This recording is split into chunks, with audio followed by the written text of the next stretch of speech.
Muy buenas tardes a todos. Les doy la más cordial bienvenida a esta jornada de actualización del mes de mayo. En esta ocasión, nuestro expositor es Jorge Zazueta Hernández. Él es matemático de la Universidad de Guanajuato, del Departamento de Matemáticas.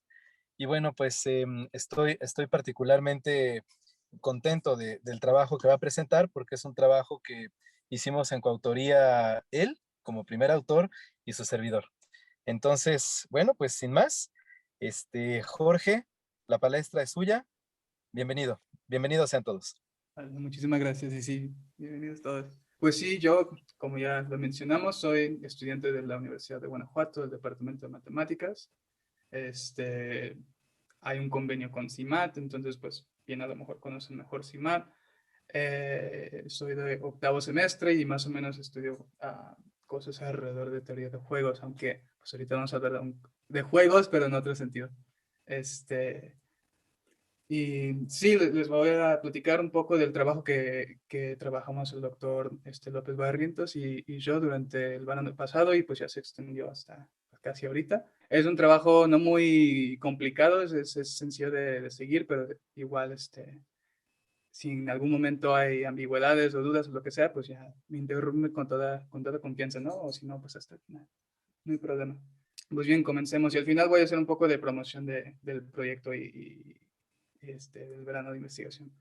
Entonces, pues de qué estamos hablando. El artículo que publicamos se llama From Chutes and Ladders to No Te Enojes, Simulation of Two More Random Paths. Como bien podrán ver, vamos a platicar de juegos de mesa y de unos métodos de análisis, ¿no? Vamos a comenzar un poco con la introducción como tal. Vamos a explorar lo que se escribe en el artículo. Una introducción sobre el contexto de estos juegos, de qué son, cuáles son las reglas, todo esto. Cuando nos movemos al análisis, pues vamos a introducir los métodos que vamos a usar, pues vamos a usar métodos de Monte Carlo y vamos a mencionar brevemente cadenas de Markov. Esto tanto para Serpientes y Escaleras, que es el primer juego, y No Te Enojes, que es el siguiente juego. Al final voy a dar unos comentarios sobre el estudio y el trabajo y ya pues al final, al mero final, platicar un poco sobre el proceso de publicación, ¿no? Con la MC. Comencemos. Serpientes y Escaleras es un juego que todos conocemos, ¿no? Es bastante popular por todo el mundo. Si alguien tiene como nada más la idea vaga o lo que sea, pues recordamos de la infancia, ¿no? El juego se juega en turnos.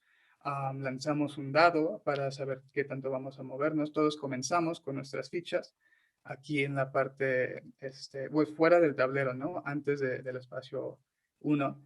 Y pues con el número que nos sale en el dado, que nos salga en el dado, pues vamos avanzando sobre el tablero, ese número de espacios. Los elementos sobre el tablero, pues son las serpientes y las escaleras, aunque aquí específicamente las serpientes son toboganes, ahorita lo comentamos. Y así nos vamos moviendo hasta llegar al final del tablero, subiendo hasta al último espacio. Y la primera persona que llega a este espacio, pues es la persona que gana, ¿no? ¿Se escuchó algo? No sé si alguien tiene alguna pregunta.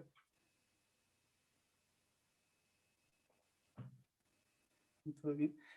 No hemos llegado a nada complicado, entonces, pues seguimos. Un poco de la historia de este juego que platicamos. Como hemos mencionado, le decimos Serpientes y Escaleras, pero en Estados Unidos específicamente, bajo la compañía de Milton Bradley, se conoce como Chutes and Ladders, que sería como toboganes, ¿no? Y escaleras. Y esto se adapta de serpientes a toboganes, gracias a esta compañía para que no se espanten los niños, esencialmente. Es puro como marketing, ¿no? Pero todavía más atrás, antes de Serpientes, era un juego que se llamaba, o se llama Moksha Kapatan, de origen hindú, y trataba de enseñarle a los niños sobre las virtudes de la vida y de los vicios, ¿no? Y lo podemos ver en los dibujos, ¿no? Porque aquí todos los elementos que nos ayudan, que son las escaleras, tienen aquí animado algún acto virtuoso, ¿no? Aquí el niño está estudiando y termina pues graduado de algún grado, ¿no? Está comiendo bien en este espacio y termina fuerte y sano.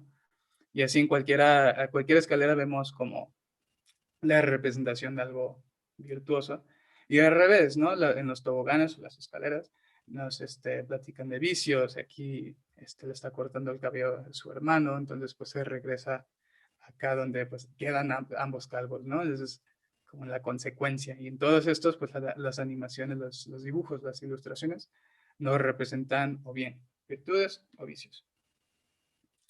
Un poco de contexto histórico. Yo personalmente no conocía todo esto antes de empezar a estudiar el juego para este proyecto.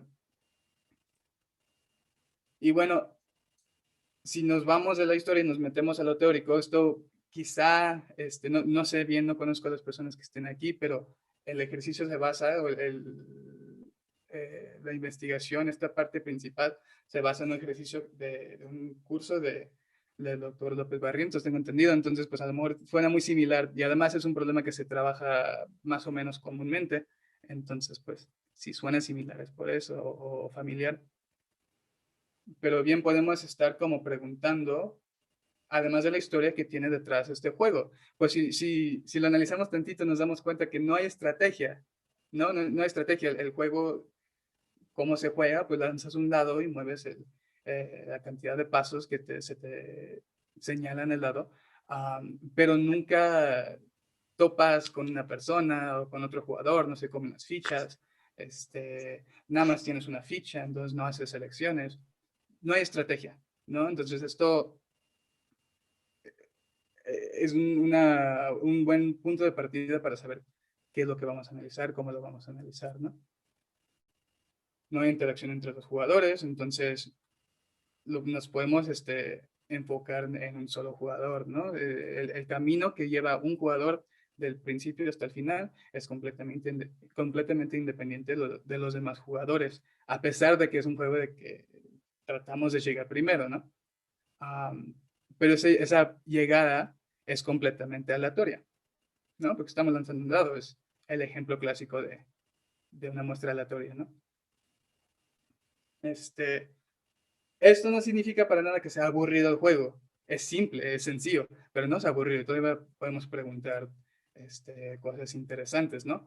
Como qué tan largas van a ser las partidas, si estamos jugando y queremos saber si nos va a llevar toda la tarde, ¿no? Porque pues bien conocemos juegos de mesa que sí tienen estrategia y que gracias a esto, quizá no, tardan horas en completarse, ¿no? Entonces, ¿qué pasa cuando consideramos un juego que no tiene estrategias? ¿No? ¿Qué tal si cambiamos los elementos del juego? La relevancia de esta pregunta es un poco ociosa, es como, pues que a quién le importa, ¿no? Pero hay algo de relevancia como en la vida real, digamos, porque bien estamos platicando en general de esta versión más contemporánea del juego de Milton Bradley, que es el juego, como si la tabla de 100 espacios con los elementos estándares de serpientes y escaleras o de toboganes. Pero bien, acabamos de mencionar que existen otras versiones más antiguas, ¿no? Entonces, tanto como versiones en línea que puedes encontrar así con elementos distintos, como con bien juegos que existen físicamente, pero más antiguos, hay versiones distintas de estas tablas, ¿no? Entonces, ¿qué pasa si jugamos en otra versión? ¿Cambia mucho? ¿Cambia poquito? ¿Qué pasa si tenemos distintos elementos? Si el dado cambia, etcétera, ¿no? Y pues finalmente, ¿cómo podemos responder a estas preguntas? Y es como, eso es un problema muy sencillo, ¿no? Pero en general es muy importante plantear primero las cosas que queremos averiguar, porque por eso le hicimos investigación, ¿no? Y también asegurarnos que podemos responderlas, ¿no? Que sea una investigación factible. En este contexto, pues es bastante factible. y precisamente por los primeros elementos que notamos, ¿no? Porque no hay estrategia, porque es completamente aleatorio y no hay interacción. Va a ser muy fácil analizar este juego, ¿no? Y lo vamos a hacer con simulación y con cadenas de Markov. Bien, espero hasta aquí no haya problemas. El otro juego que mencionamos es el de No te enojes. Este juego, como que hay una partición muy limpia de las personas que lo conocen y que no lo conocen. Cuando yo estaba averiguando sobre esto, yo no conocía el juego y preguntaba a pues, amigos y conocidos y a familia y así. Y nada más salía que o las personas amaban este juego o jamás lo habían escuchado. No había de otra. Entonces, eso se me hace interesante, curioso. Pero bien, para quienes no lo conozcan, se parece mucho al juego de Parchís y para quienes no conozcan ese juego, no lo tengan muy fresco, um, consideramos este juego porque es como una generalización un poco generosa, pero es una generalización de serpientes y escaleras, en el sentido de que, pues aquí tenemos los como carriles de partida de comienzo para cada jugador en los 4 lados, bueno, lado del círculo, pero en estas 4 partes. ¿Y cuál es la meta? La meta es cruzar pues todo el tablero, tal y como en serpientes y escaleras. Cruzamos todo el tablero, regresamos a nuestro lado y tenemos este carril final, ¿no? ¿Por qué decimos que es una generalización? Pues en serpientes y escaleras teníamos las escaleras, que eran elementos que nos ayudaban a avanzar más rápido. En este juego tenemos cosas similares, tenemos 2 de estas. La primera es una que sale usualmente con estos juegos de tablero, que si nos sale un 6 en el dado, pues nos permite jugar de nuevo en nuestro turno. Esto es como nos avanza más rápido sobre el tablero. Y la otra es este espacio del medio, una vez que estamos caminando, saliendo de este mismo carril, el primer carril que tenemos a nuestra disposición, si nos sale el número exacto para llegar aquí, nos podemos estacionar aquí. Y cuando nos salga un 1, después podemos sacar nuestra canica a este espacio, este hoyo, y seguir en este camino. Entonces ahí pues notamos, ¿no? Que nos saltamos 3/4 del tablero. Es un avance bastante grande. Entonces esos son como las generalizaciones de las escaleras. Y las serpientes eran elementos que nos perjudicaban, ¿no? Que nos lanzaban para atrás. Entonces aquí también tenemos estos elementos cuando estamos lanzando los dados, como usualmente también sucede. Si lanzamos un 6, podemos jugar de nuevo, y si lanzamos otro 6, podemos jugar de nuevo, pero la tercera vez ya hay un castigo, ¿no? Y entonces nuestra canica más avanzada la podemos regresar, la tenemos que regresar al inicio. La otra es, ahora sí tenemos interacción con los jugadores, ¿no? Algo que nos hacía falta antes. Entonces, bueno, no nos hacía falta, pero lo señalamos como un punto importante. Entonces, ahora que tenemos interacción, ¿qué sucede? Pues nos podemos comer las canicas de los otros jugadores, ¿no? En particular, otro jugador puede caer sobre nuestra canica y nos puede regresar al inicio. Son como 2 versiones de serpientes, ¿no? Una generalización. En general, las reglas son pues las que nos imaginamos. Comenzamos aquí con cierto lanzamiento de dados. Podemos sacar una canica de nuestro primer carril, creo que es 1 y 6. Y así vamos en nuestro turno eligiendo una canica que hemos sacado y avanzándola sobre el tablero. En cuestiones de movimiento, podemos comernos las canicas de los demás jugadores cuando caemos exactamente sobre ellas, o las podemos saltar, pero no podemos saltar nuestras propias canicas, ¿no? Entonces, si yo tengo una canica aquí en esta esquina y yo tengo una canica acá atrás y yo lanzo un 4, la canica de acá atrás no la puedo mover, nada más la de acá enfrente, siempre y cuando no haya otra mía en su rango, digamos. Y bien, avanzamos por todo el tablero. Cuando regresamos a este espacio de acá, nos metemos en nuestro carril del final, ¿no? Aquí Y aquí, la verdad, no estoy muy seguro si están las reglas estándares. Es como lo que decidimos que íbamos a seguir para la simulación. Pero ya ven que pues, siempre hay muchísimas variaciones de las reglas, ¿no? Entonces, aquí no estoy seguro si nada más fue un acuerdo que hicimos, no me acuerdo bien, o si son las reglas estándares. Pero consideramos que cuando estamos en este último carril, ahora sí podemos saltar nuestras propias canicas, ¿no? Si yo tengo una canica aquí, digamos, en el segundo espacio de este carril, y tengo uno justo afuera y lanzo un 4, entonces sí se vale saltarlo. ¿Por qué? Porque aquí nos enfrentamos con problemas de poder acomodarnos con lanzamientos exactos, ¿no? Que al menos en principio nos hace pensar que sería un juego muchísimo más tardado. Es una pregunta interesante, no la estudiamos, tiene sentido a priori, pero también es como una cosa que se podría estudiar más a fondo. Este, y me parece que ya son todas las reglas. Salimos, caminamos, terminamos. Hay una observación interesante que podemos hacer acerca del significado del juego. Así como Serpientes y Escaleras tiene un significado ahí especial, este también está bonito. Platícalo. Claro, mira.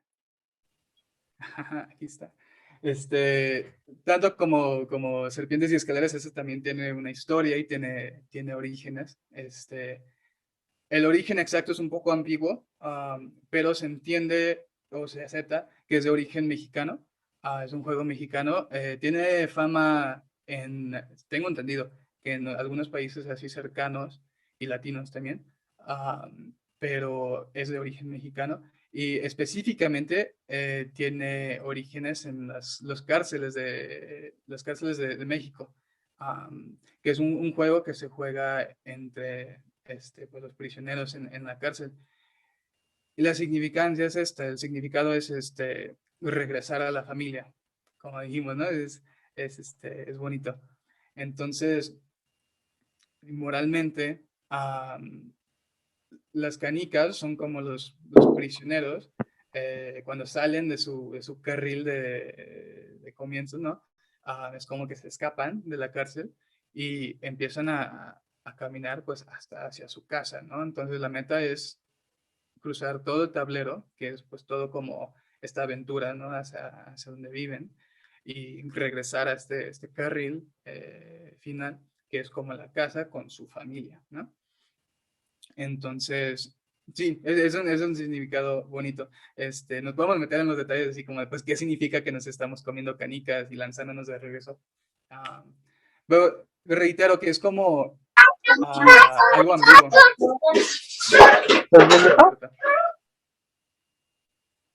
Es como un origen ambiguo, ¿no? Es bonito y es bonito también que sea mexicano, pero mucho más que esto no se conoce, nada más que es muy popular o era muy popular en las cárceles, en las prisiones y llegó a las calles. De hecho, bueno, a la vida como cotidiana, ¿no?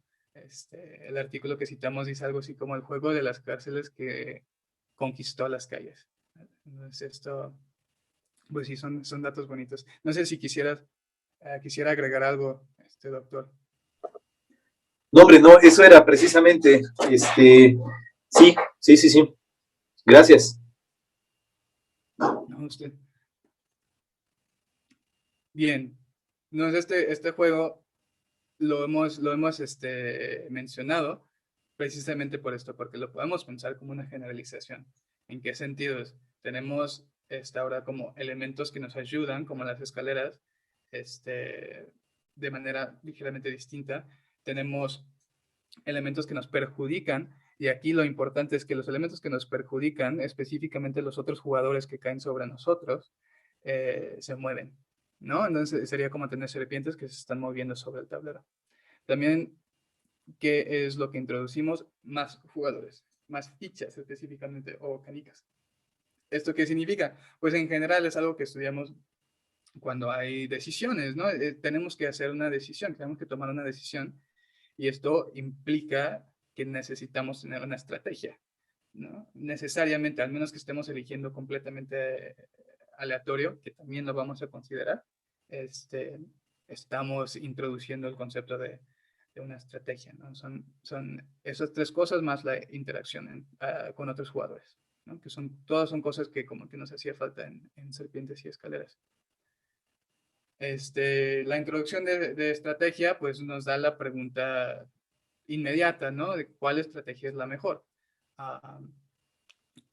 ¿Y cómo planteamos esto? Pues al menos para el alcance del artículo nada más consideramos simulación.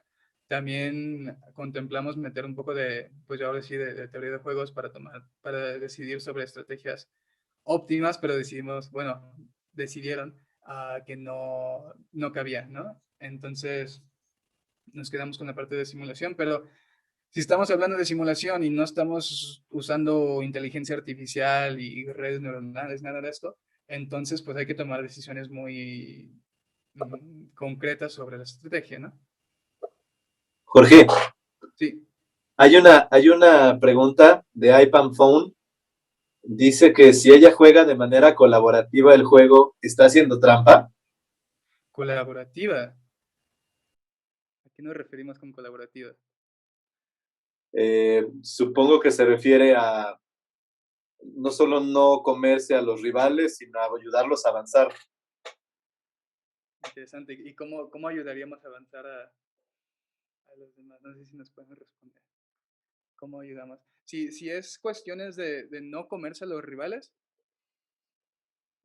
cabe en las estrategias que estudiamos, pero no sé ¿Ok? si exista otra manera de colaborar. Yo recuerdo que una de las reglas del juego es que uno puede equivocarse, entre comillas, tomar la canica de alguien más y avanzarla. Vaya, ajá. Y además dice, si se pone de acuerdo con sus contrincantes para comerse a uno de los jugadores. Esa es una pregunta muy buena, ¿no? Y eso es como un poco de esta parte de las estrategias que quise explorar, de alguna estrategia óptima ya saliéndonos de cuestiones de simulación. Yo no diría que es trampa, no es como una estrategia pura que vamos a considerar, pero bien, no hay nada en la regla, según yo, en contra de formar coaliciones, ¿no? Según yo, eso se juega, ¿no? Ok, muchas gracias. Sí, trampa no creo, al menos que sea literal como te pones a quitar todas las canicas de los demás jugadores. Pero incluso eso es como manipular el tablero, está en las reglas, ¿no? Pero más bien te perjudicas a ti mismo. Yo no lo considero trampa, pero sí es una estrategia un poco más compleja que se podría estudiar en estos términos más de teoría de juegos, ¿no? Déjame regreso a la pantalla, aquí estamos. Bueno, regresando justamente en esta parte, ¿no? Si nada más estamos haciendo simulación y ahorita vamos a decir específicamente de Monte Carlo, no podemos considerar cosas más complejas como esta, ¿no? Entonces, ¿qué es lo que vamos a considerar para darnos una idea de la naturaleza del juego? Pues vamos a definir estrategias específicas y aquí vamos a decir que puras, ¿no? Entonces, tenemos una agresiva, una defensiva y una aleatoria, que pues, vamos a imaginar más o menos a qué nos referimos y es un poco, refleja lo de la pregunta, pero ahorita los definimos mejor. Y bien, vamos a hacer estas respuestas simplemente y solamente, bueno, no tan simplemente, pero solamente con simulación. Y también solo vamos a considerar dos jugadores por cuestiones de implementación, que parten de lados distintos del tablero. Esto también es un señalamiento muy importante, ¿no? Porque las estrategias que sean dominantes o óptimas o lo que les quiera decir, las buenas, las ganadoras, en una situación de dos juegos, el hecho de que sean útiles con 3 o 4 jugadores no es inmediato, ¿no? No es obvio para nada. Pero nos puede dar una idea de por qué sí podrían ser útiles o no, y también nos dan una idea más específica sobre el juego con 2 jugadores, que es lo que vamos a considerar. Entonces, bueno, empecemos con los términos. No me voy a meter en cosas muy, muy técnicas. No, reitero que no estoy seguro quiénes estamos, ¿no? Y cuáles son nuestros conocimientos. Entonces, nada más voy a hablar un poco por encima. Cuando hablamos de simulación, aquí vamos a hablar específicamente de métodos de Monte Carlo y aterrizado a lo que necesitamos para el trabajo, simplemente va a ser simular un fenómeno muchas veces y observar cómo lo que sucede, ¿no? Vamos a tomar los datos de estas simulaciones y vamos a analizarlos, meramente. Y bien, todo esto se basa en que el fenómeno que estemos estudiando se base casi pues completamente, ¿no? En alguna distribución o distribuciones de probabilidad. Aquí pues estamos jugando con un dado, ¿no? Entonces nuestra distribución está muy bien definida. Checo aquí el chat. Jorge, eso es, el chat, sí. Sí, nos dicen, ¿no? Mi esposa salió con una de mis hijas y nos ganaron el juego con 8 jugadores. Una batalla de más de 3 horas. Se aliaron casi al final para que mi hija ganara. Sí, de hecho es bastante interesante, ¿no? El considerar las estrategias que se salen del tablero, porque las decisiones no son nada triviales las que tomamos, ¿no? Entonces, sí, ahorita que definamos un poco lo de la parte de estrategias puras, nos puede dar una idea de por qué esto funciona o por qué no funciona. Pero sí sería muy interesante, ¿no? Ahondar en esto de qué pasa si tenemos estrategias más complejas.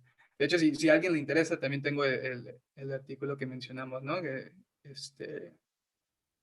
estrategias óptimas para jugadores en estas situaciones. Nada más me gustaría puntualizar, y esto para que nuestros asistentes lo sepan, cuando uno trabaja en teoría de juegos, normalmente tiene que salirse del conjunto de las estrategias puras, que pueden ser, en el contexto de lo que nos está platicando Jorge, por ejemplo, el tomar a un rival cuando sale un 6, digamos, y no tomarlo, por ejemplo, ¿no?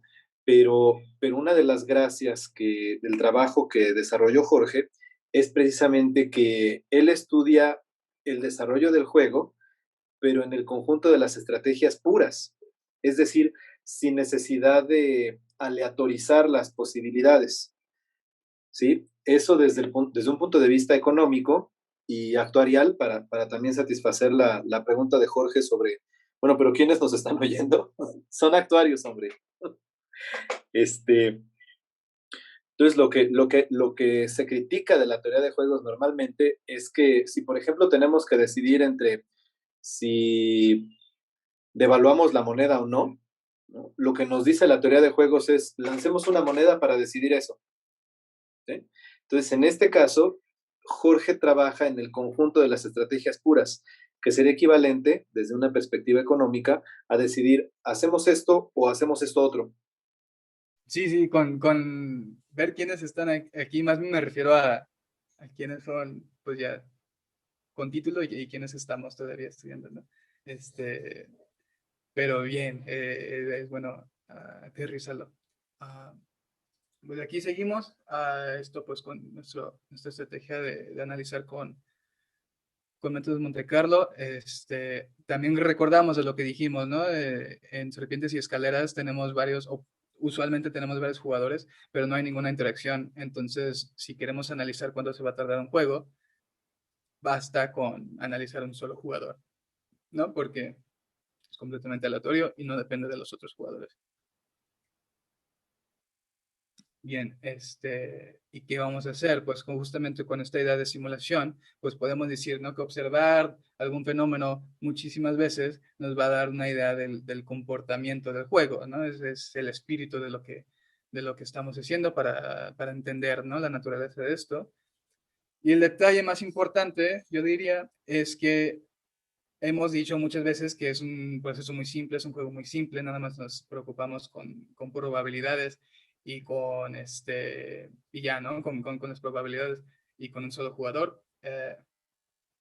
Y de hecho de que las probabilidades vengan de un dado, lo hace todavía más simple, no tenemos que preocuparnos por una distribución más compleja, pero es muy fácil como comerse el detalle de que al final del tablero, en el espacio 100, hay muchas versiones de las reglas. Nosotros consideramos que tienes que llegar con exactamente los pasos necesarios para llegar al último espacio. Es decir, si yo estoy en el espacio 97 y yo lanzo un 5, me quedo fijo. No reboto y no termino, me quedo fijo. Tengo que lanzar exactamente el número para llegar al 100 para poder terminar. ¿Esto qué significa en términos de probabilidades? Pues siempre que un cuadro, un espacio esté en mi rango, voy a tener probabilidad 1 entre 6 para llegar a ese cuadro. Y cuando estoy al final, va a seguir siendo cierto este 1 entre 6, pero si yo no puedo avanzar más que algún cierto espacio, tengo ahora una probabilidad no cero de quedarme en el espacio donde estoy. Y pues si hace cuenta, son 3 espacios lo que me faltan para terminar. Los otros 3 que no existen, ¿no? Serían donde estoy parado. Entonces tenía una probabilidad de 3 entre 6 o un medio de quedarme fijo. Ese es un detalle que es fácil comerse, ¿no? Pero que es importante considerar. Con ese tercer punto, eso es muy intuitivo, ¿no? Pensar, si yo miro una cosa muchas veces, me va a dar una idea de cómo se comporta, pero pues la intuición no es lo que, no es lo que publicamos, ¿no? Entonces, pues para esto, naturalmente, vamos a basarnos en la ley de grandes números, que bien es pues, la de siempre, ¿no? Pero aquí disculpen el inglés, me lo saqué directamente del libro que citamos. Pero pues para refrescar nada más, si yo tengo un fenómeno que estoy observando y considero repeticiones de este fenómeno, que los vamos a decir como variables aleatorias de trials, ¿no? De repeticiones, voy a considerar n de estas, n repeticiones, y vamos a considerar que tienen un valor esperado finito y que tienen varianza finita. Como son el mismo fenómeno, pues van a tener todos, van a compartir estos datos, ¿no?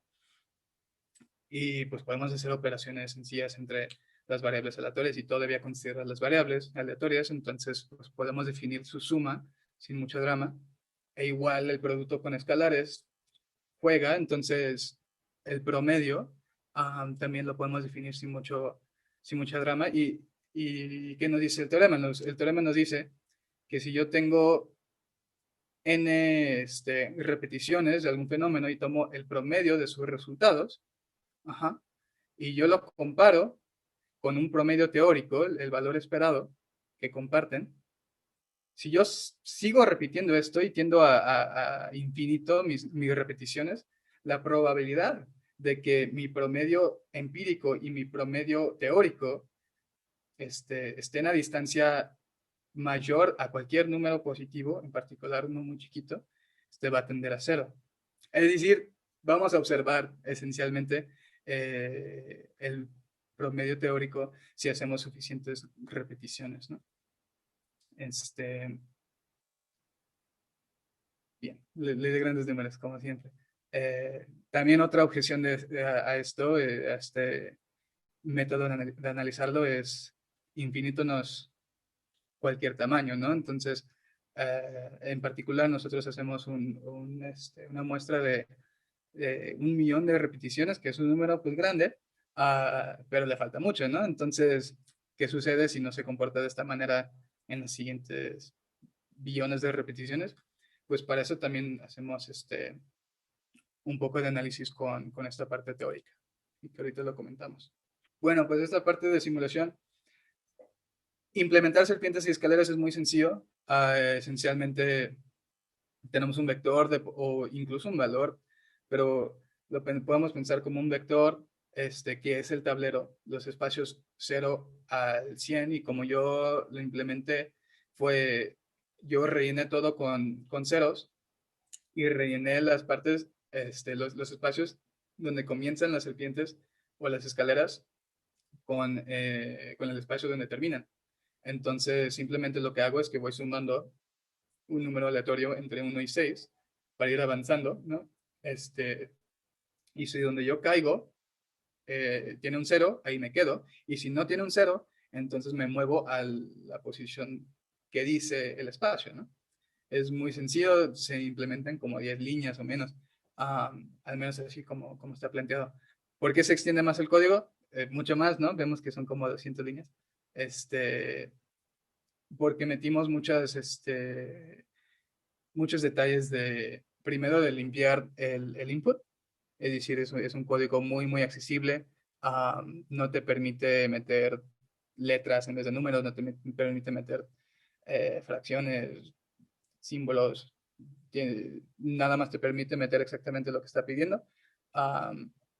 Y la otra parte que va a ser importante es que nos permite construir tableros distintos. Es decir, nos da una opción de construir el tablero estándar por si queremos nada más rápidamente correr simulaciones, pero también nos da una opción de decir, no, pues yo quiero un tablero de 300 espacios. Y además yo quiero tantas escaleras, tantas serpientes, y en estas posiciones. Y además no nos permite hacer pues babosadas, ¿no? No nos permite poner más escaleras que espacios, no nos permite poner un número fraccionario de espacios, no nos permite hacer todas esas cosas que nos conseguirían errores, ¿no? Incluso ciclos, no podemos construir ciclos, todo esto. Entonces, por eso se extiende un poco el código, pero como tal, el código es muy sencillo. También como para estar recolectando datos. Y la otra parte que utilizamos es esta parte que mencionamos de cadenas de Markov, que pues muy sencillamente es nada más el concepto de que tenemos distintos estados donde podemos estar y tenemos una probabilidad de transicionar entre estos estados, ¿no? Aquí tenemos tres específicamente. Podríamos pensarlo, ¿no? Yo haciendo mis tareas, mi trabajo durante el día, pues a lo mejor estoy ahorita aquí en mi escritorio, a lo mejor si estoy comiendo, estoy en el comedor y a lo mejor si me gana la flojera estoy en mi cama, ¿no? Y hay una probabilidad de cambiar entre estos estados, ¿no? Y lo importante y lo fuerte aquí, lo poderoso de esta herramienta es que si yo les digo dónde estoy actualmente, si yo les doy una condición inicial en mi escritorio, entonces las probabilidades que tengo entre estos estados, no nada más me dicen la probabilidad con la que me voy a mover a otro estado, a mi cama o al comedor, me dan la probabilidad de que una cadena tan compleja como yo quiera construir, la podamos observar, ¿no? De cambiar de 1 a 2 a 3 a 2 a 3 a 2 a 1 a 2 a 3. Tener este estado inicial nos permite como analizar todo esto al futuro y es más, con ciertas condiciones también nos permite hacer cuentas, ¿no? Nos permite hacer cuentas que nos va a dejar saber estos valores teóricos exactos que comentábamos específicamente en serpientes y escaleras.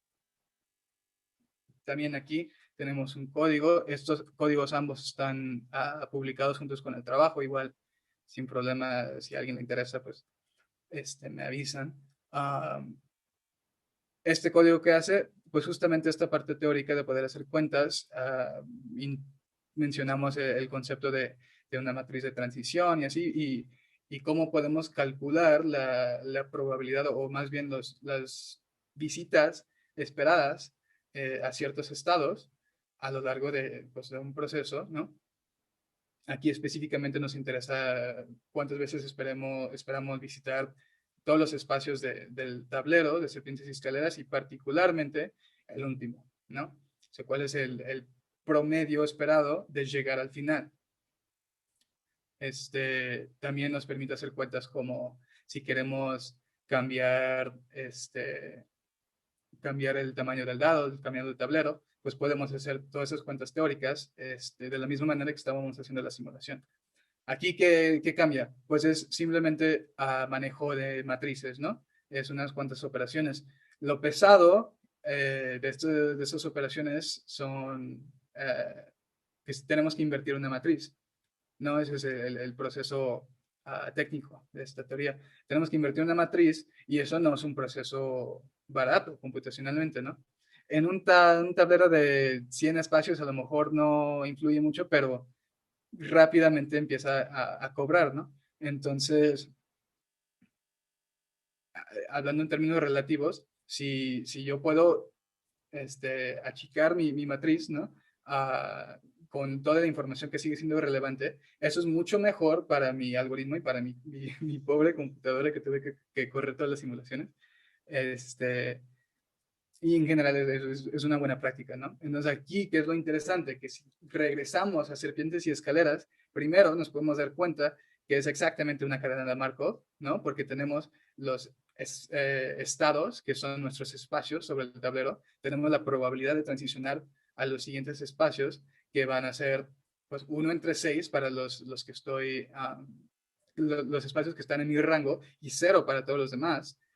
Y, bueno, también el detalle del final. Y tenemos que considerar qué pasa con las serpientes y con las escaleras. Y qué es lo que sucede. Y eso es como lo interesante de esta cuenta. Que si yo caigo, si hay una serpiente, digamos, en el espacio 20 y nos deja en el espacio 7, cuando yo caigo en el espacio 20, inmediatamente estoy en el espacio 7. No, no me quedo en el 20 un turno ni nada. Nunca llego al 20. Nunca me estaciono en el 20. Entonces, en términos de probabilidades, como estamos solamente considerando estos turnos discretos, la probabilidad de caer en el 20 siempre va a ser 0, porque nunca me voy a estacionar ahí. Pero sí voy a aparecer en otro espacio. Entonces, esa probabilidad se mueve, ¿no? Se muda de espacio, que está bien, está interesante, pero ¿esto qué significa como técnicamente, computacionalmente? Que este espacio no existe en términos de la cadena, ¿no? Este espacio no existe. Y hay obviamente muchísimos espacios de este estilo, de las serpientes y de las escaleras. Entonces hay una cantidad no ignorable de espacios que no existen y que si hacemos la cuenta con una matriz de 100%, no hay necesidad de hacer tantas cuentas. Entonces, lo que hace también este código es elimina todos los espacios que no existen, ¿no? Todos los renglones y las columnas que corresponden a un espacio donde comienza una serpiente o una escalera. Y así, creo que en el caso de 100%, en el tablero estándar, lo llegamos a una matriz de 88 por 88 más o menos. Que bien, si nos vamos agrandando más, pues es una diferencia bastante significativa, ¿no? Bien, ese es el código. Lo mismo. De hecho, este es mucho más corto por el hecho de que nada más son unas cuantas operaciones con matrices. Bueno, corremos el código que conseguimos. Así nada más la pregunta principal, ¿cuánto nos tardamos? Con simulación vemos que nos tardamos aproximadamente 39 turnos en terminar un juego estándar. Pero habíamos hecho más preguntas, ¿no? Entonces, ¿qué pasa si consideramos otros tableros? ¿Y qué pasa si consideramos otros dados? Etcétera. Aquí, eso es un ejercicio que a lo mejor algunos reconocen de la clase del doctor López Barrientos, ¿no? Pero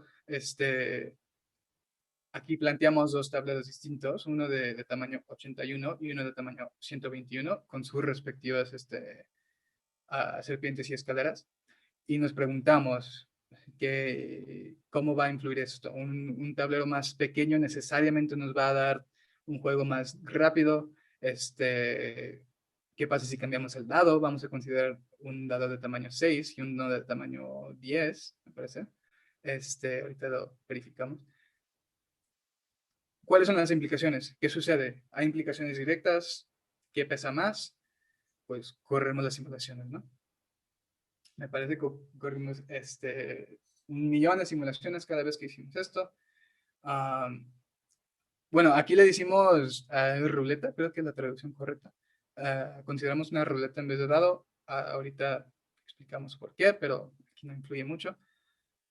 Corrimos estas simulaciones y lo que encontramos es que en el tablero, con 81 espacios y sus respectivos elementos, con un dado de tamaño 6 nos tardamos aproximadamente 58 turnos, mientras con uno de tamaño 10 nos tardamos aproximadamente 36 o 37 turnos. También podemos ver que coinciden como muy aproximadamente, muy cercanamente, ¿no? Con los promedios teóricos, ¿no? Que también es una buena señal de que pues, estamos simulando una buena cantidad de iteraciones, ¿no? Y si miramos el tablero un poco más grande, con el mismo los dados de 6 y 10, tenemos un juego que tarda aproximadamente 112 turnos y un juego que tarda aproximadamente 66 turnos. ¿Qué significa? Pues aquí, en el tamaño de los tableros, podemos notar que el tablero más chiquito, más rápido, ¿no? Pero no es tan directo, ¿no? No es tan directo porque ya simulamos otro tablero, el de 100 espacios, y eso nada más me llevó 40 turnos, ¿no? 39 turnos. Y eso es más rápido que este tablero de 81, considerando el dado de 6 lados, de 6 caras. Entonces, esa es nuestra primer como respuesta. El tablero no es lo único que importa, no es lo más importante, porque además, ¿qué pensamos de aquí? Necesariamente, como cambiamos el tamaño del tablero y porque hay espacio, hay serpientes o escaleras que se involucran en los últimos 19 espacios, tenemos que cambiar el posicionamiento de algunas de estas serpientes y algunas de las escaleras, ¿no? No es tan directo solamente cambiar la variable de tamaño. Sin embargo, sabemos que no es lo único que juega, ¿no? Porque aquí tuvimos, en un tablero más grande, tuvimos un juego más rápido. Entonces, pues probablemente pesa muchísimo, en efecto, pesa muchísimo las posiciones de las serpientes y de las escaleras. Y en cuestión del dado, aquí que tenemos una comparación directa, vemos que en ambos casos, un dado más grande nos brindó un juego más rápido. Entonces nos da la idea que a lo mejor esto es bueno, pero ¿qué tan bueno? Que tiene su límite, supongo, ¿no? Suponemos.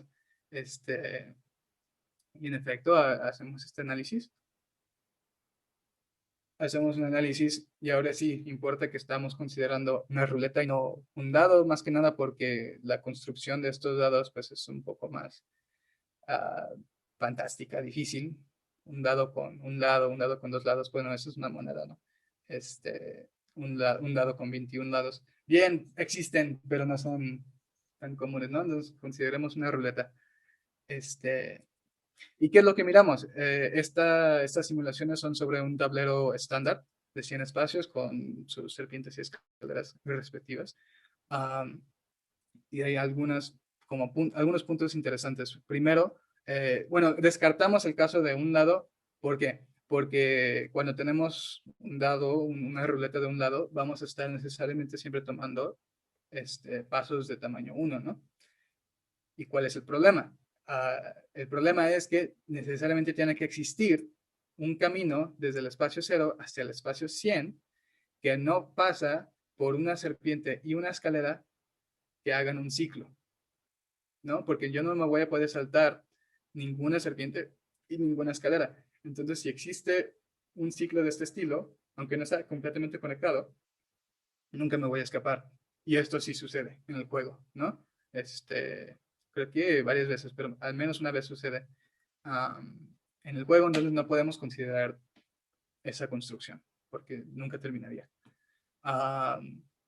Entonces, bien, empezamos con el 2. Notamos que cuando tenemos un dado de tamaño 2, nos tardamos aproximadamente 61 turnos.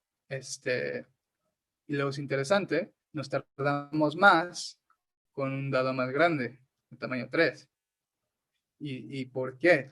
Bueno, aquí pues es la parte de interpretación, ¿no? Yo personalmente creo que es porque cuando estamos moviéndonos sobre el tablero, si nada más tenemos un rango posible de 2 espacios en nuestros movimientos, entonces siempre que me voy a atravesar con una serpiente, tengo una probabilidad, un medio, de no toparme con la serpiente, ¿no? O le pego o no le pego. Mientras si yo tengo un dado de tamaño 3, una ruleta de tamaño 3, tengo ahora una probabilidad 2 entre 3 de no darle a la serpiente. Y podemos decir, pues lo mismo para las escaleras, ¿sí? Sí, pero cuando topamos con escaleras nos ayudan, pero cuando nos saltamos las escaleras seguimos avanzando. No tan rápido, pero no nos perjudica como tal, al menos no en ese sentido, ¿no? Entonces, damos esa explicación, creo que es sensata, pero es interesante porque aquí crecemos el tamaño del dado, nos tardamos más en nuestro juego y luego sucede justamente lo opuesto y es como lo que esperábamos. Mientras vamos creciendo el dado, el juego se hace más rápido. Y así sigue y tenemos un límite, ¿no? Tenemos un límite que es cuando nos topamos aquí con 16-17, donde el juego nos tardamos 26, casi 20, 25, casi 26 turnos y de repente nos empezamos a tardar más, ¿no? Y la tendencia es creciente después de esto. No recuerdo bien, creo que sí hay un punto donde empieza a decrecer, pero ya son con números grandes, ¿no? Que empezamos a jugar, incluso aquí ya estamos considerando un quinto de tablero en un solo lanzamiento de dado, ¿no? Entonces ya se vuelve un poco más irrelevante. Pero bien, ¿qué nos dice esto? Que en un tablero usual no nada más es bueno siempre tener un dado, no nada más no es bueno siempre tener un dado más grande, pero específicamente sabemos que un dado de tamaño 16 o una ruleta de tamaño 16 nos va a brindar el juego más rápido si somos personas impacientes o sea lo que sea, tenemos una junta en 20 minutos, ¿no? Y es como lo que veníamos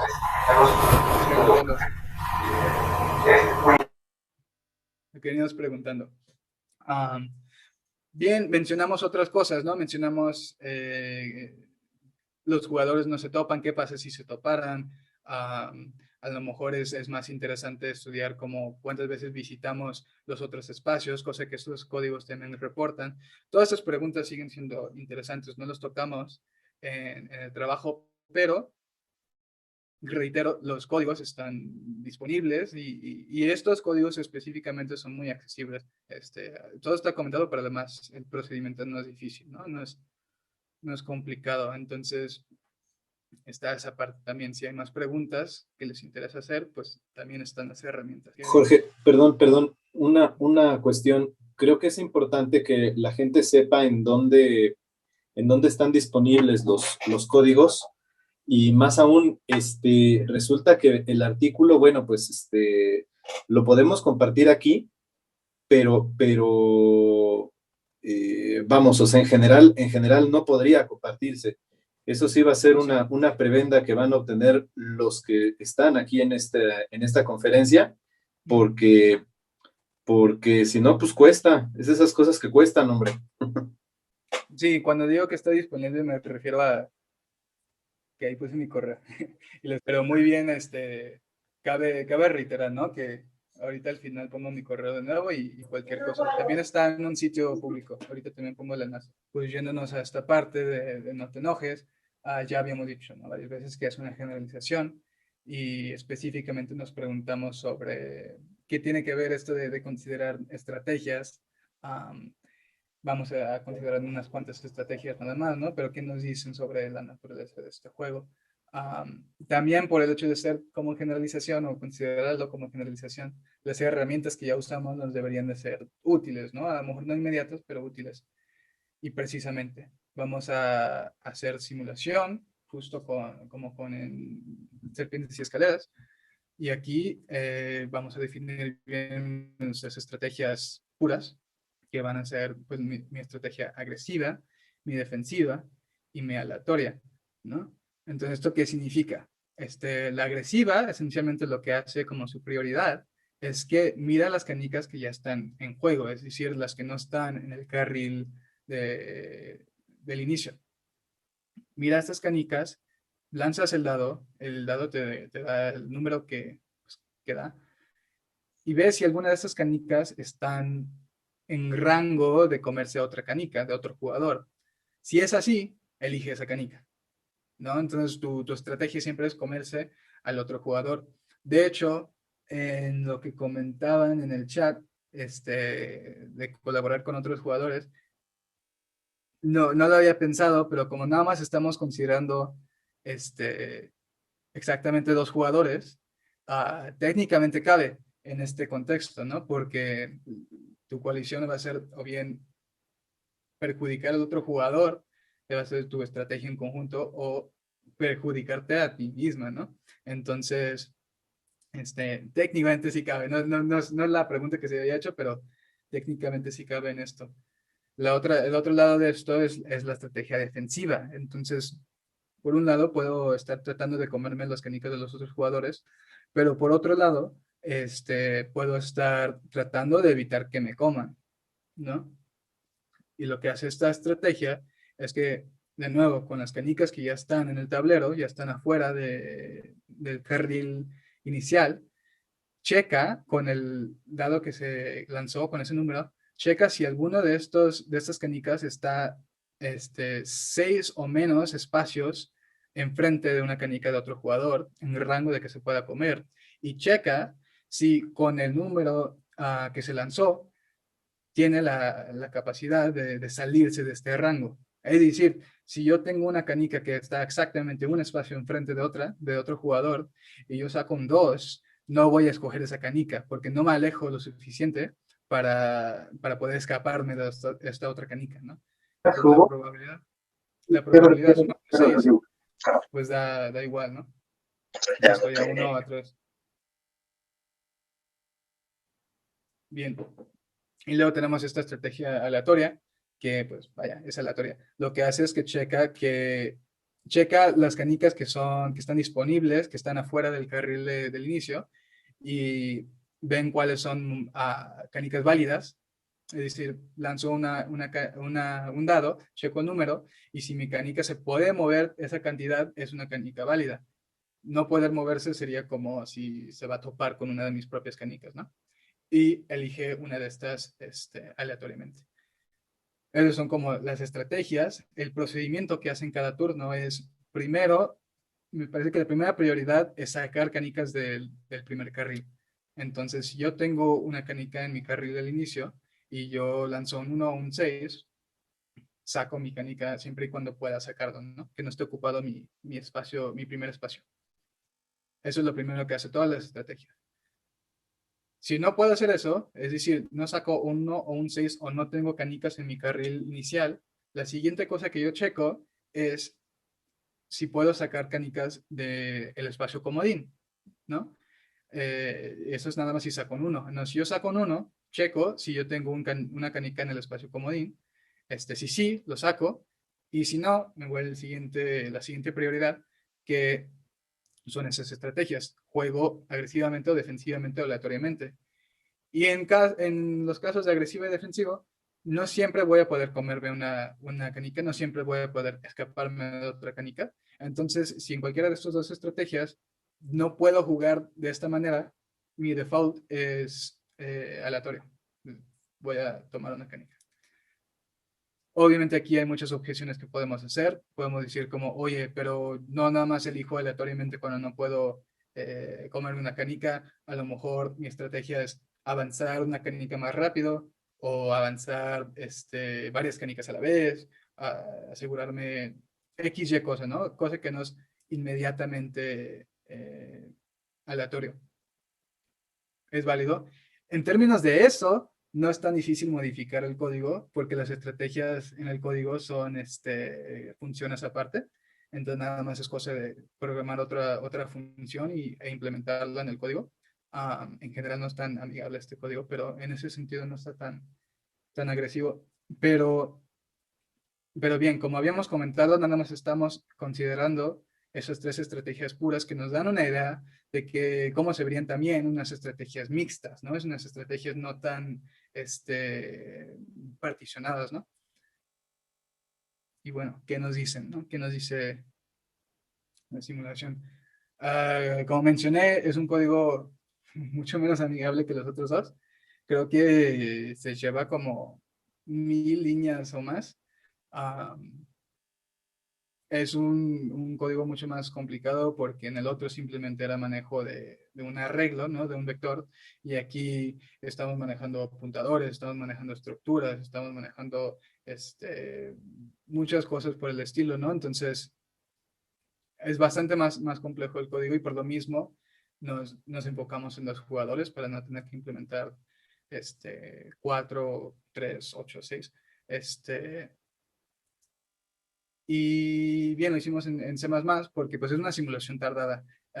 Creo que nada más corríamos 100.000 iteraciones en cada muestra y al menos en mi computadora sí se llevaba un tiempo esas simulaciones. Bien, el código también, si les interesa estudiarlo, pues lo tengo disponible. Nada más me mandan correo. ¿Qué vemos con esto? ¿Qué vemos con los resultados? Hacemos la simulación con todas las estrategias, contra todas las estrategias, y lo que observamos es cuando corremos la estrategia agresiva contra otras estrategias, siempre gana una cantidad significativa de veces, es la que más lleva ganando. Aquí agresiva contra aleatorio va a ganar, ¿dónde estamos? 670,000 veces contra 320,000 veces, ¿no? Más el cambio. Aquí en agresivo contra defensivo también gana pues casi el doble, ¿no? Y si vemos las otras estrategias, la siguiente es la defensiva, que viene ganando contra la aleatoria. Aquí estamos 100,000 veces más, bueno, un poco menos, ¿no?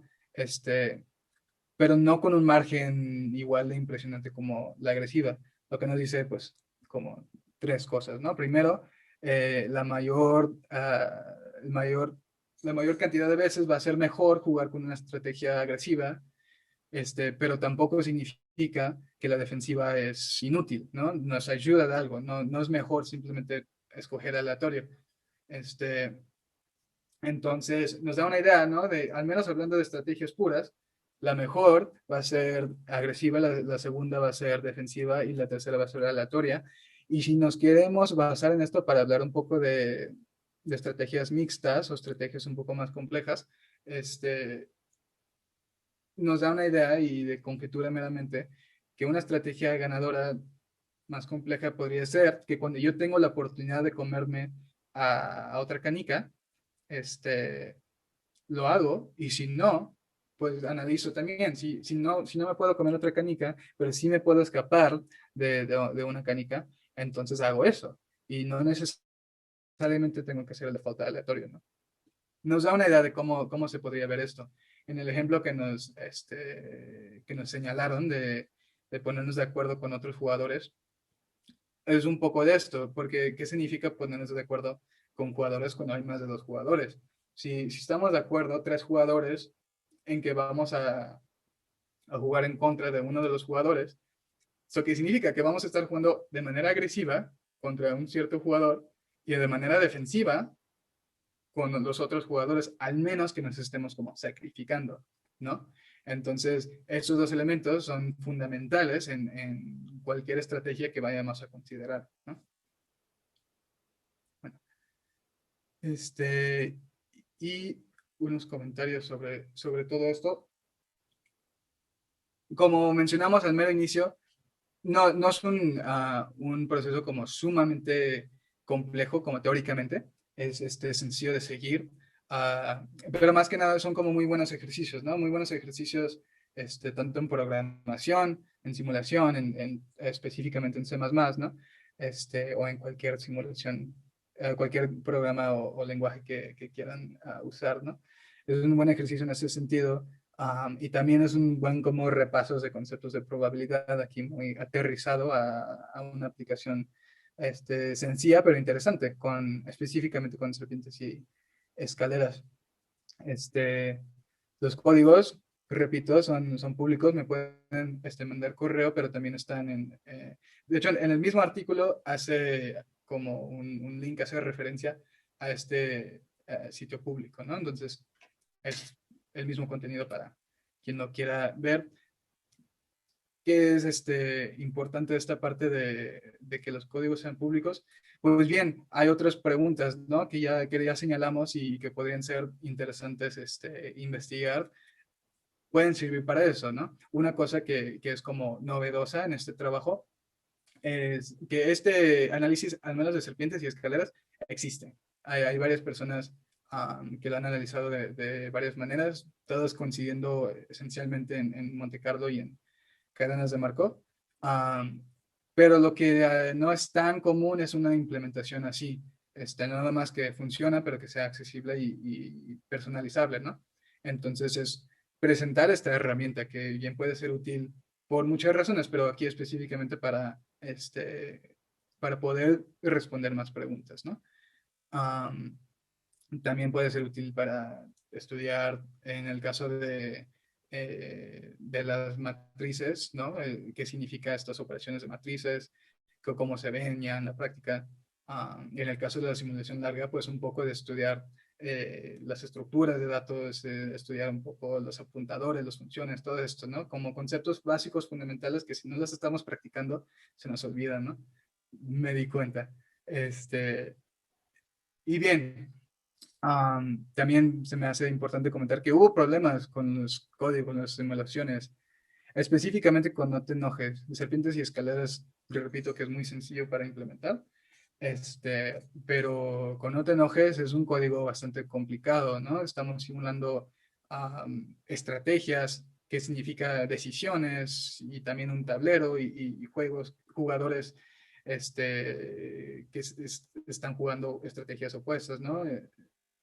Entonces, no es tan inmediato como el otro juego.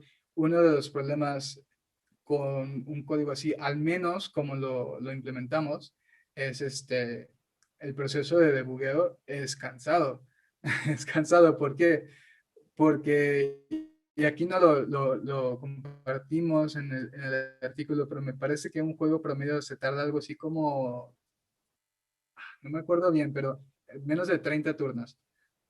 Pero no es nada trivial, ¿no? Estar checando, si yo voy a correr como aquí 100.000 iteraciones, si yo me pongo a checar turno por turno con el código 10 veces, cómo se van moviendo las canicas en mi código y en el tablero, por ejemplo, son 10 juegos, ¿no? Y no son juegos cortos.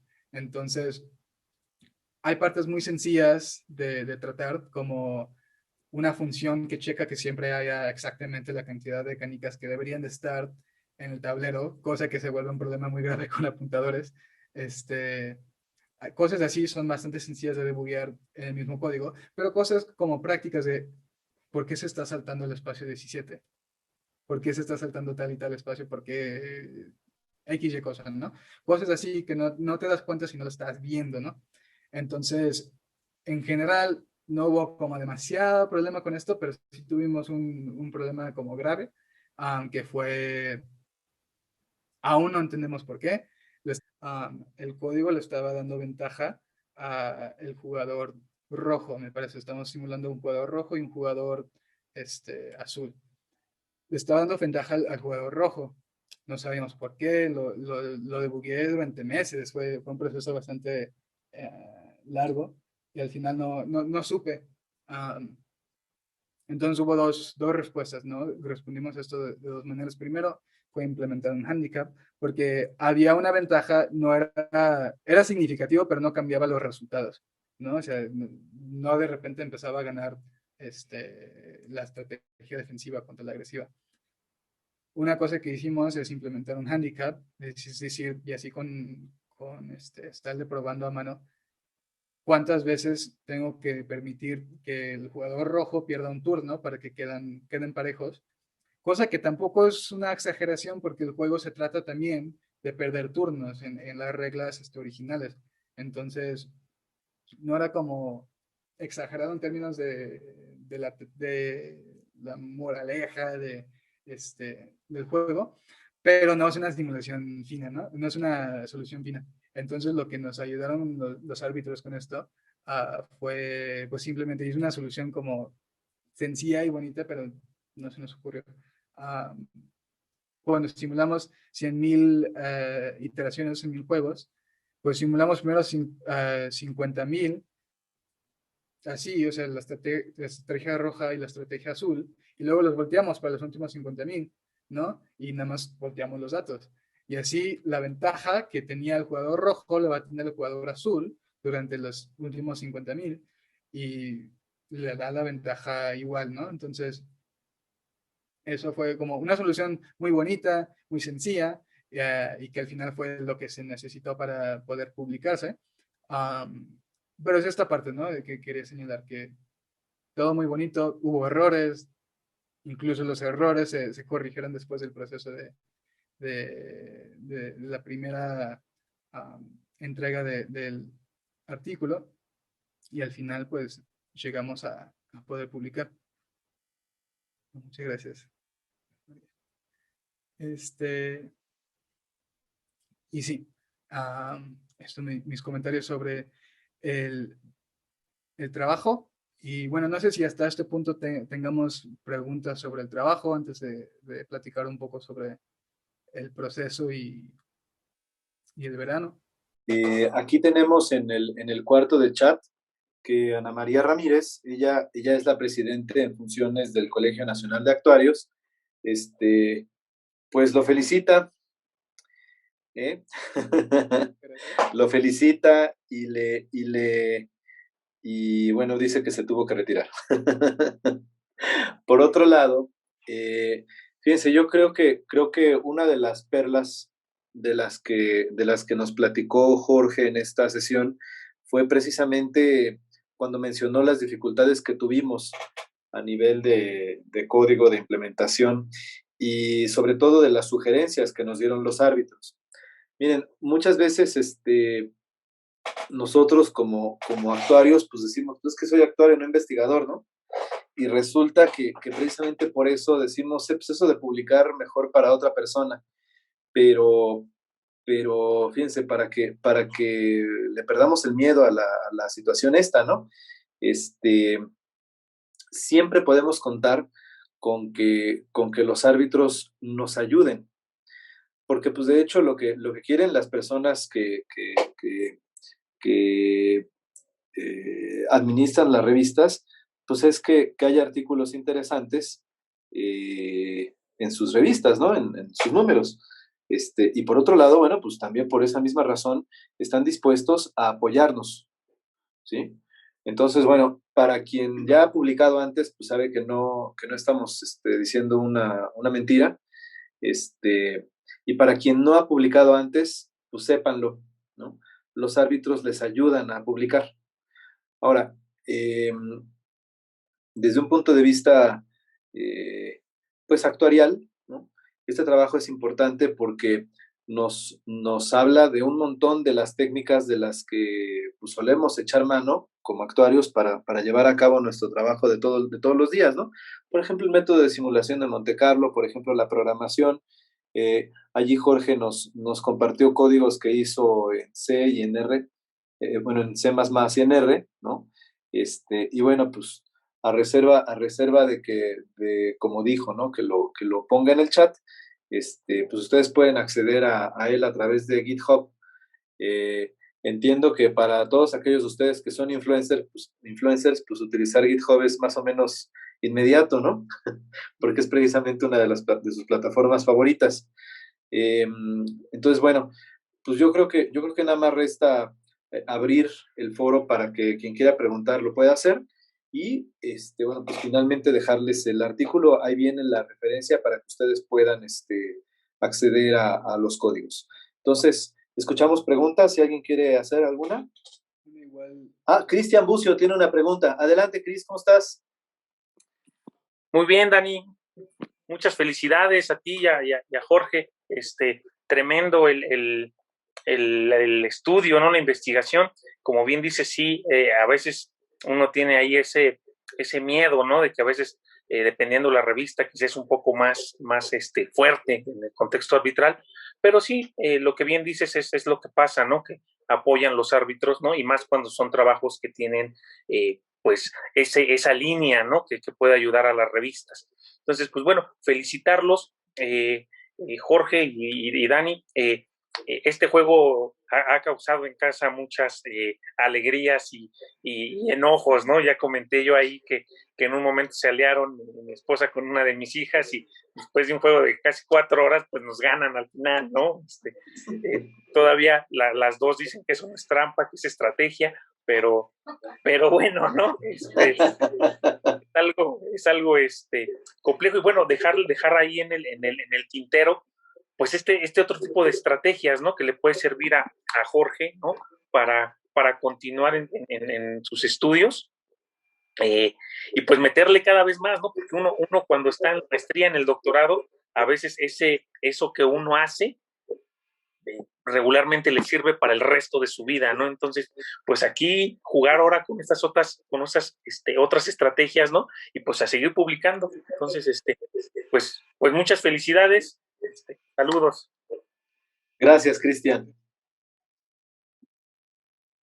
Fíjense, precisamente en esa línea me quedé pensando en uno de los comentarios que hizo uno de los árbitros durante el proceso. Él decía que debido al hecho de que él mismo visualizaba que el análisis teórico de no te enojes podía ser complicadísimo, lo que aportaban los autores, ¿no? Era hacer la simulación del juego. Entonces, bueno, pues en ese sentido, creo que hay una cosa súper valiosa, pero además, y esto en la línea de lo que platica Cristian, de lo que puede ser pues el germen de estudios de posgrado, en este caso para Jorge, pues ahí hay una semillita, ¿no? Tratar de hacer el estudio teórico de las estrategias y bueno, pues también desde la perspectiva que ya mencionaba iPan Phone y pues el mismo Cristian, ¿no? ¿Qué es lo que pasa cuando se hacen las coaliciones? ¿Sí? No, sí, claro, bastante interesante todo, sí, no les comenté, ¿no? Que sí es algo que comenzaba a meterme, pero pues sí es un brinco, ¿no? Ah, en comparación. Ah, sí, sí, si no hay más preguntas o comentarios, pues nada más les comento rápido un poco esta última parte. Que el proceso de publicar, ¿no? Justamente lo que ya se ha comentado, de que no hay que tenerle miedo, y específicamente si hay en la sala estudiantes o bien profesores actuales que quieran meter proyectos, no, no, estoy seguro si tengan que ser investigadores con SNI, la verdad no estoy seguro, en esa parte me parece que no. No, yo creo que no es necesario. Ajá. Sí, me parece que no, pero pues es la AMC, ¿no? La Asociación Mexicana de Ciencias, y tienen veranos de investigación científica cada año. Este año no, por la situación. De hecho, por poquito no nos dan luz verde el año pasado cuando hicimos este proyecto, pero bueno, pues lamentablemente este año no. Pero son veranos donde se empareja un estudiante con algún investigador, profesor, y se hace investigación. Esencialmente es como un primer paso de la investigación, o sea, llevado de la mano, pero es bastante interesante en todo este proceso de aprender, ¿no? ¿Qué es lo que uno quiere hacer, ¿no? En mi escuela específicamente, ¿no? En matemáticas, pues la investigación es como una meta muy común, um, pero no es para todos, ¿no? O sea, algunas personas prefieren trabajar en la industria, algunas personas prefieren hacer X y cosa, entonces es una muy buena oportunidad para ver si nos gusta esto. Y en general, las escuelas de verano son así, ¿no? En general, las escuelas de verano son una oportunidad para meternos en un tema, estudiarlo al fondo en 2, 3 semanas, un mes o 2 meses, este, y al final, pues salimos con más conocimiento, pero también salimos sabiendo si nos gustó ese tema, así como para dedicarnos a ese tema, si nos gustó, así como pues está interesante, o si de plano no nos gustó, ¿no? Y las tres observaciones son muy importantes, ¿no?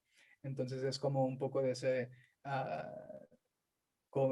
invitarles, ¿no? A participar en este verano, en otros veranos en general, y pues ya vieron, ¿no? Que a lo mejor nada más es un verano de aprender, o a lo mejor sale un artículo, ¿no? Entonces, no pierden nada y pueden ganar mucho. Bueno, pues muchísimas gracias, Jorge. Gracias a todos ustedes por estar aquí presentes. Y bueno, pues felicidades de nuevo. Qué buen trabajo. Muchísimas gracias. Dejo, pongo aquí mi correo al principio por si a alguien le interesa, y pues ya, muchas gracias por recibirme durante este tiempo. Bueno, pues muchas felicidades. Gracias a todos. Hasta luego.